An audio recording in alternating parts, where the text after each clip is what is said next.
پاکستان اور سعودی عرب کے درمیان تجارتی سرمایہ کاری اور مختلف شعبوں میں تعاون کو بڑھانے کے حوالے سے تقریب منعقد ہوئی، جس میں سعودی شاہی خاندان سمیت دیگر اہم شخصیات شریک تھیں۔ تقریب کے شرکاء نے اس عزم کا اظہار کیا کہ مستقبل میں ہر طرح کے تعلقات کو فروغ دینے میں کردار ادا کیا جائے گا۔ پاکستان کے سفیر احمد فاروق نے خصوصی طور پر شرکت کی۔ جو پاکستانی ڈائسپورا یہاں موجود ہے، پاکستانی پروفیشنلز ہیں ڈفرینٹ پروفیشنز سے، ان کو اور جو ٹاپ سعودیز ہیں، رائل فیملی ہے یا سعودی فیملی آفیسز ہیں، انٹرپرنورز ہیں، انویسٹرز ہیں، ان کو ایک پلیٹ فارم پہ لائیں، ایک نیٹ ورکنگ اپرچونیٹی دیں، پاکستانی ایک ایکو سسٹم یہاں پہ کریٹ کریں۔ گول اور مقصد یہ تھا کہ ہم پاکستانی اور سعودی آپس میں مل کے بات چیت کر سکیں، اپرچونیٹیز ڈسکس کر سکیں اور اپنی ریلیشن شپ آگے بڑھا سکیں۔ موجود تھے۔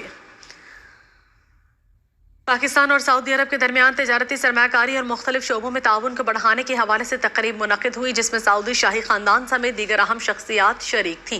تقریب کے شرکاء نے اس عزم کا اظہار کیا کہ مستقبل میں ہر طرح کے تعلقات کو فروغ دینے میں کردار ادا کیا جائے گا۔ سعودی دارالحکومت ریاض میں پاکستانی پروفیشنلز اور ایگزیکٹوز کی تنظیم پیپلز کی جانب سے منعقدہ تقریب میں سعودی خاندان کی اہم کاروباری شخصیت شہزادی نورا الفیصل، شہزادی حیا سمیت دیگر اہم پاکستانی اور سعودی کاروباری شخصیات شریک تھیں، جبکہ پاکستان کے سفیر احمد فاروق نے خصوصی طور پر شرکت کی۔ اس موقع پر پیپلز کے صدر کاشف خان کا کہنا تھا کہ سعودی ولی عہد شہزادہ محمد بن سلمان کے ویژن 2030 کے تحت تجارتی سرمایہ کاری سمیت دیگر سرگرمیاں تیزی سے جاری ہیں، جس میں غیر ملکیوں کی بڑی تعداد بھی اپنا کردار ادا کر رہی ہے۔ تاہم پاکستانی ایگزیکٹو اور پروفیشنل سمیت کاروباری افراد کے لیے بھی بے شمار مواقع ہیں جن سے فائدہ اٹھانے کی ضرورت ہے۔ تقریب کے دیگر شرکاء نے بھی پاک سعودی تجارتی اور سرمایہ کاری تعلقات کو فروغ دینے کے حوالے سے اظہار خیال کیا۔